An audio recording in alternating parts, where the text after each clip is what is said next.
There's a setting in Windows 11 that, if it is turned on during your initial setup, which it is for the vast majority of people, is quietly sending your saved passwords, your Wi-Fi credentials, and your browser autofill data to Microsoft servers every time your computer syncs. Most users have no idea this is happening. The setting has a reassuring sounding name. The documentation describes it in calm, technical language that makes it sound like a convenience feature rather than a surveillance feature.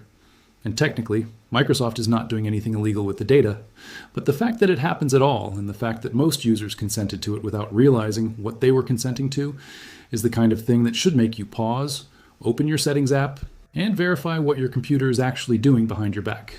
I am going to tell you what the setting is, how to find it, how to turn it off, and what the broader pattern is that this particular setting fits into. The setting is called Sync Your Settings, and its location is the first thing worth noting.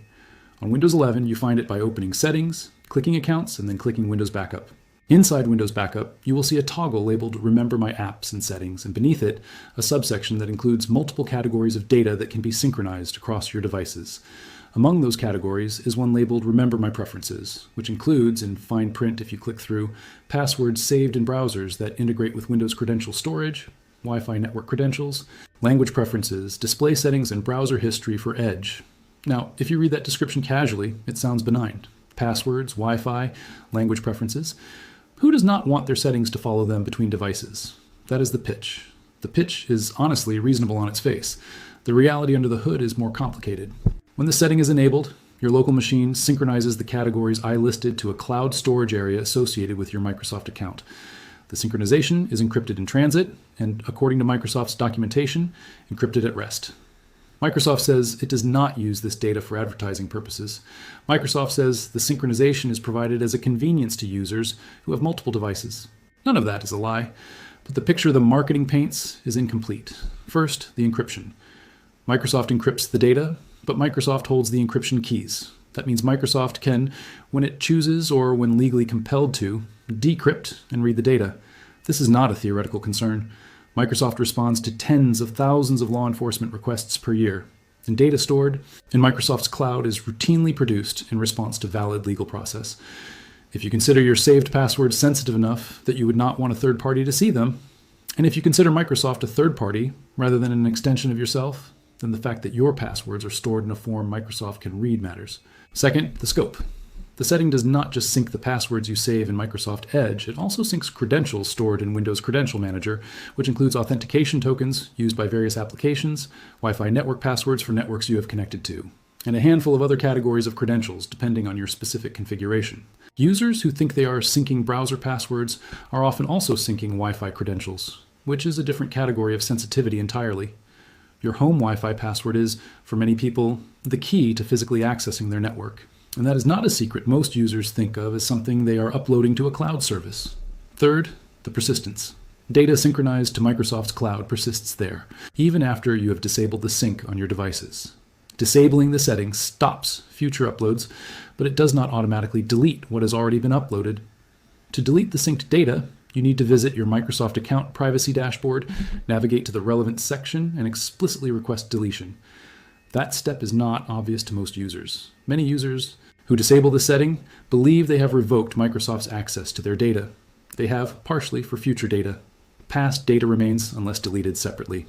Fourth, the consent. The critical question of whether users meaningfully consented to this when they set up their Windows 11 installation is, for most people, arguable. The initial setup flow for Windows 11 presents a series of screens that strongly encourage users to sign in with a Microsoft account and to enable various features. The screens are designed, as most commercial onboarding flows are, to make the default path the path of least resistance. Users who click through quickly, who accept the defaults, who do not read every screen carefully, end up with sync enabled. Microsoft will argue, correctly in a narrow legal sense, that these users agreed to the terms. Whether the agreement was informed, whether it was meaningful, whether it reflected the user's actual preferences, is a separate question. I want to be fair to Microsoft here. Sync is not unique to Windows. Apple's iCloud keychain does roughly the same thing on macOS and iOS. Google Password Manager does the same thing for Chrome and Android. Every major consumer operating system has a credential synchronization feature, and the architectural choices are similar. What differs is the transparency of the opt-in process, the clarity of what is being collected, and the ease of disabling it. On all three of those measures, Windows is not uniquely bad. But it is not noticeably better than its peers either. The entire industry, for the last decade, has been pushing users toward cloud-based credential storage because it reduces support costs, encourages engagement with the platform ecosystem, and generates data that has downstream value. Let me walk you through exactly how to audit and, if you want, disable these syncs on your Windows 11 machine. Open Settings. Click Accounts. Click Windows Backup. Look at the toggles. Remember, my apps should be on or off depending on whether you want your installed Microsoft Store apps to restore automatically when you set up a new Windows device. Remember, my settings is the one I want you to examine carefully. Click the small arrow next to it. You will see a list of subcategories, passwords, language preferences, other Windows settings. Each has its own toggle. You can disable the sync of passwords specifically while leaving the others on, if you want. For the Edge browser, the situation is slightly different. Edge has its own sync settings, separate from the Windows Backup settings. Open Edge, click the three-dot menu in the top right. Click Settings. Go to the Profiles section. Click Sync. You will see another set of toggles controlling what Edge specifically synchronizes to your Microsoft account. This includes favorites, passwords saved in Edge, browsing history, open tabs, extensions, and collections. These sync independently of the Windows Backup settings. Disabling one does not automatically disable the other. For Wi-Fi credentials specifically, the relevant setting is Let me use my sign-in info. To automatically finish setting up after an update, located in Settings under Accounts, Sign-in Options. This is the setting that primarily controls Wi-Fi credential sync, along with related workflows. Disabling it adds a minor inconvenience during updates, but removes one category of upload. For the data that has already been synchronized, visit accountmicrosoft.com, sign in, and navigate to the Privacy Dashboard. From there, you can view and delete various categories of data Microsoft holds about you. Not all categories can be deleted, and some deletions take time to propagate. But initiating the deletion is the only way to actually remove the data from Microsoft's servers. If you are using a password manager, and I hope you are, let me make one specific recommendation. Use a standalone password manager instead of relying on the browser's built-in credential storage. Standalone managers like Bitwarden, 1Password, and KeePass provide encryption that is, critically, end-to-end, meaning the service provider cannot read your passwords even if compelled to. With a standalone manager, your passwords are decrypted only on your device, using a master password that only you know. Microsoft, Google, or Apple cannot access them even if they wanted to. This is an architectural difference that matters. Browser-based password storage is convenient. Standalone password managers are secure. If you value the difference, use the second category. Bitwarden specifically is worth mentioning because it is free for personal use, open source, and designed from the ground up with end-to-end encryption. I have recommended it in other videos. I'm recommending it again here because the alternative, relying on browser-based password storage that synchronizes to cloud services you do not fully control, is a weaker security posture than most people realize. Now, the broader point, which is the one I keep returning to across this channel. The defaults on modern operating systems are not neutral. They are chosen by companies whose business interests include maximizing the data they collect from their users.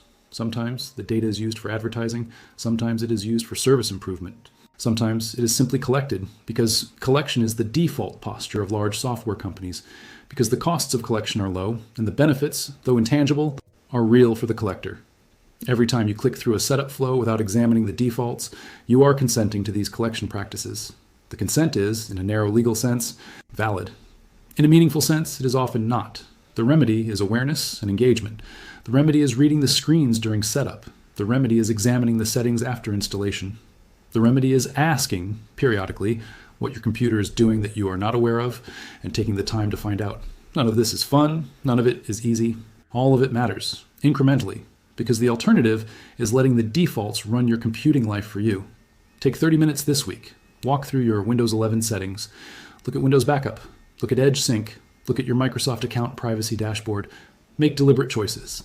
If you want Cloud Sync because it is convenient for you, keep it on. If you do not, turn it off and delete the data that has already been uploaded. Either way, make the choice deliberately, knowing what the trade-off is. Subscribe for the next video, where we walk through setting up Bitwarden as a replacement for browser-based password storage, including migration from Edge, Chrome, and Firefox, and the specific configuration tweaks that get you the most security with the least friction. And in the comments, tell me whether you had Windows Backup enabled before you saw this video. I am curious what the distribution looks like across viewers, because the point of this channel is that the small, boring settings are often more consequential than the dramatic ones, and the distribution of who knows about them tells us something about where the information gap is widest.